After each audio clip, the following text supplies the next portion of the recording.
Buenos días, apreciados hermanos, un feliz inicio de semana, un placer nuevamente estar con ustedes.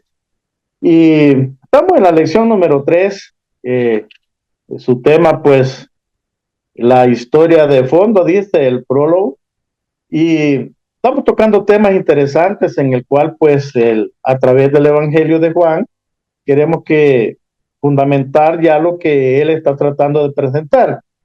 Pero bien, antes de iniciar y entrar en lo que nos toca hoy, lunes 14 de octubre, la palabra hecha carne, eh, hasta el tema, el subtítulo podría decir yo un poco,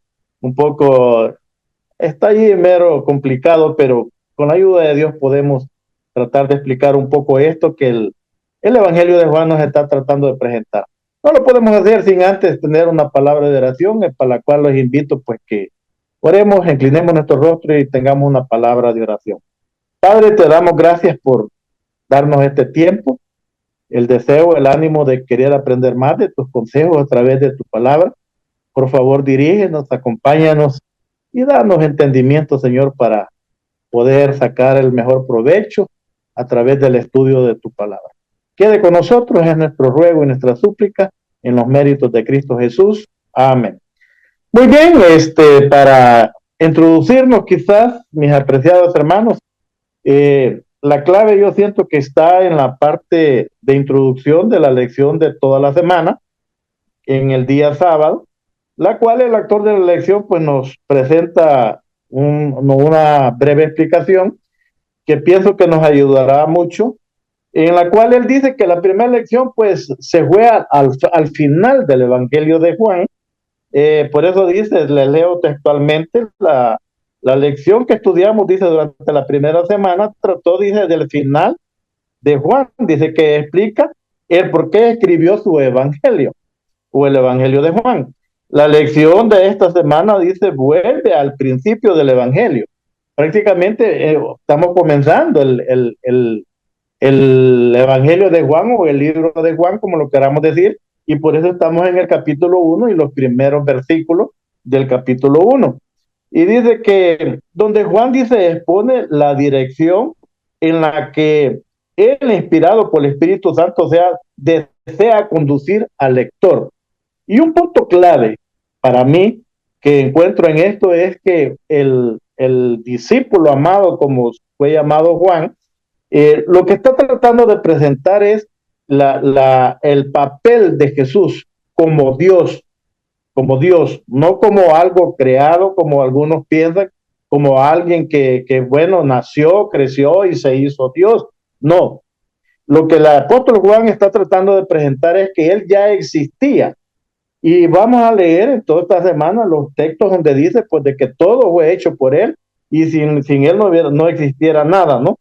Entonces, por eso dice de que también otro punto importante que nos da el autor de la lección es que dice que todos los escritores de los evangelios en sus introducciones a los libros que escribieron, a los evangelios que escribieron, ellos lo que desde un principio nos tratan de toda la temática que va a estar escrito. Y eso es lo que estamos tratando de cimentar en esta semana con el Evangelio de Juan. Ya que hemos vuelto al principio, como bien dice la introducción el sábado, vamos entonces poniendo los fundamentos para ir poniendo ya, como decimos, las cosas claras.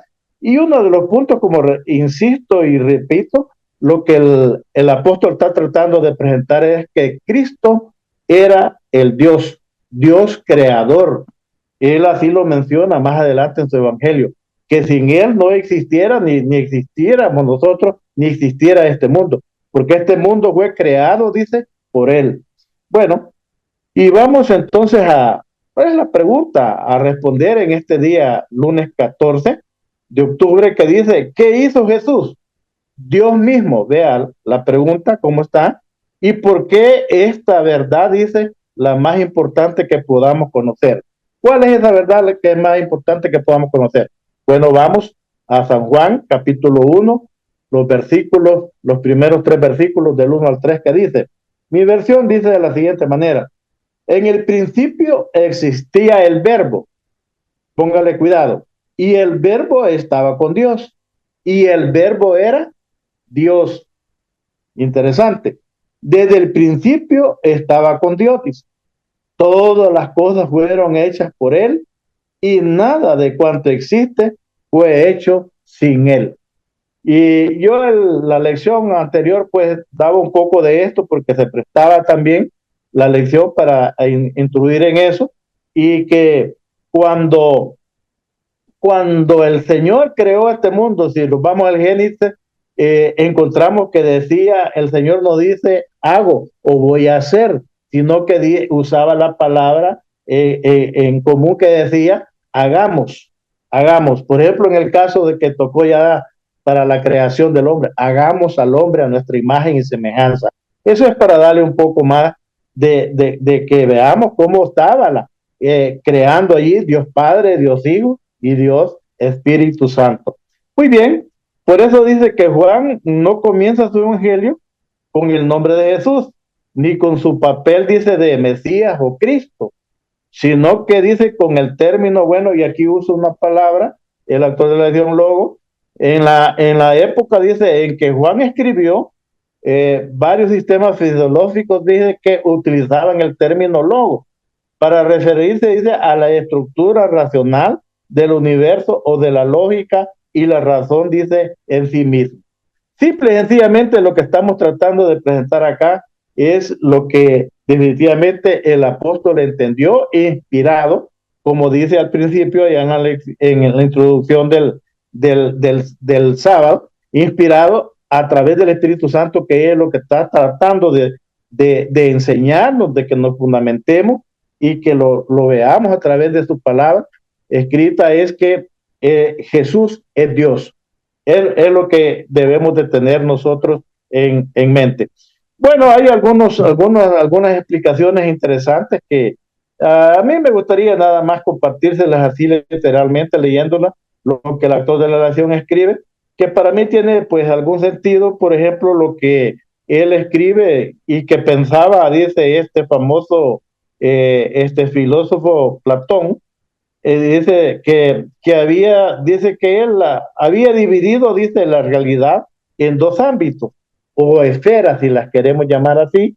La celestial, dice, inmutable, donde existe, dice, la perfección absoluta. Interesante. Y la terrenal, dice, perecedera y cambiante, y dice, una representación muy imperfecta de la de arriba, dice. Donde quiera que esta supuestamente existiera, algunas filosofías identificaron, dice, el logo como una intermediario o extracto entre las formas eternas y las formas terrenales perecederas. ¿Qué es lo que nos quiere decir acá?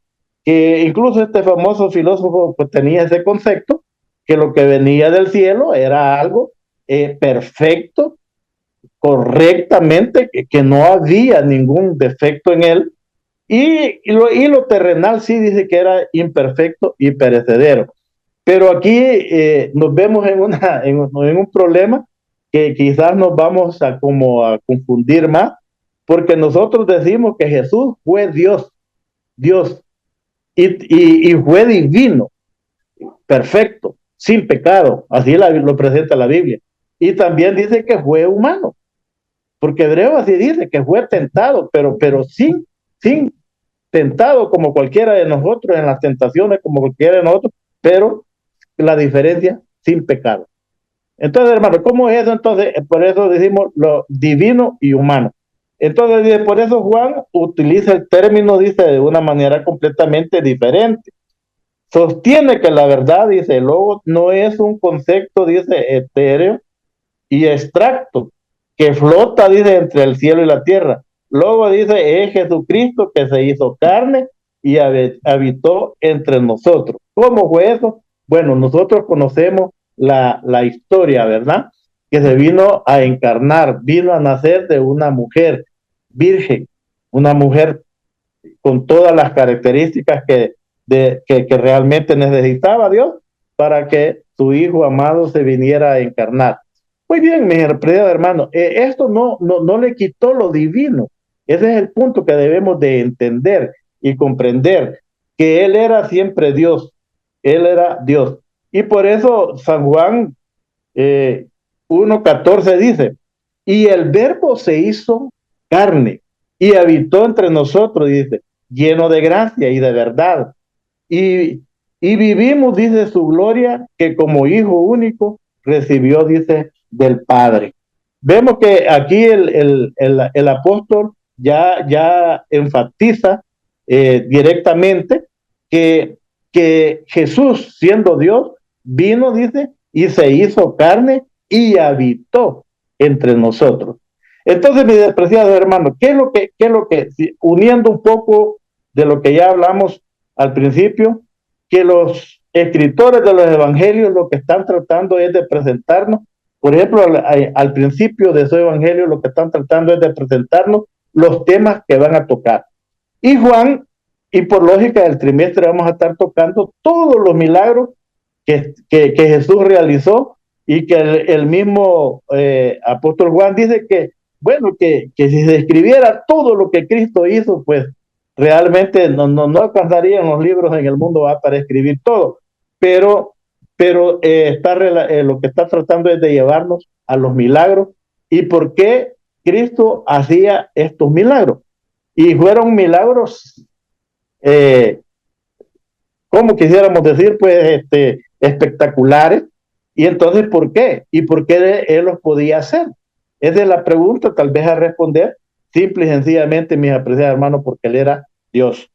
Él era Dios. Y uno de los milagros, que por cierto ya lo tocamos, pero gran milagro, la resurrección de Lázaro. Imagínense, las mismas hermanas lo dicen, y está esa declaración en los evangelios. Señor, ya es de 4 días, ese cuerpo ya está descompuesto, ya hiede. Y simple y sencillamente Jesús dice, quiten la piedra, y llama a Lázaro, y Lázaro vuelve a la vida. Solo Dios puede hacer eso. Esos son los milagros que Dios realmente está. Y a eso es lo que el apóstol Juan nos está tratando de llevar, que entendamos y comprendamos los milagros que realmente vienen de Dios.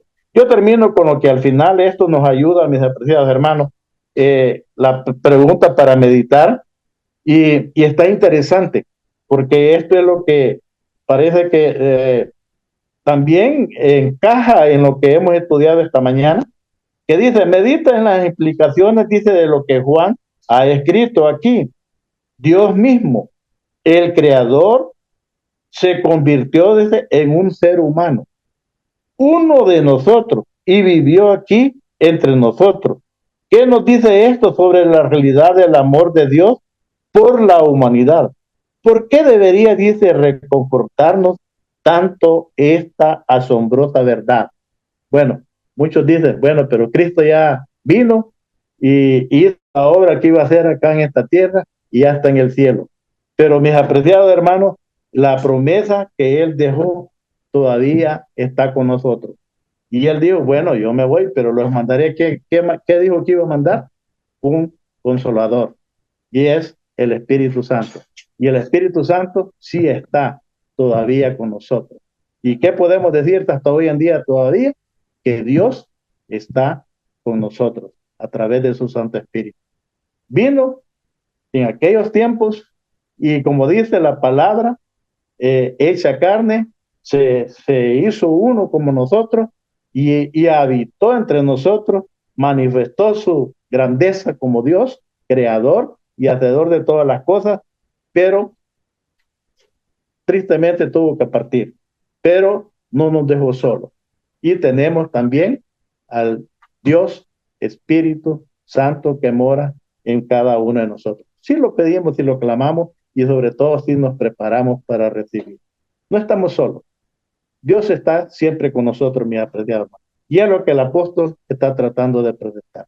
Quiero el Señor, pues, que sigamos poniéndole más cuidado a los estudios de esta semana, y que al final, pues, nos quede claro que el apóstol simple y sencillamente, y el autor de la lección, lo que nos están poniendo es el fundamento, que cómo Dios vino a encarnarse y cómo Él fue que hizo todas las cosas, porque realmente era el Dios encarnado que habitó entre nosotros. Que Dios te bendiga y que tengas una bendecida semana, es mi deseo y oración.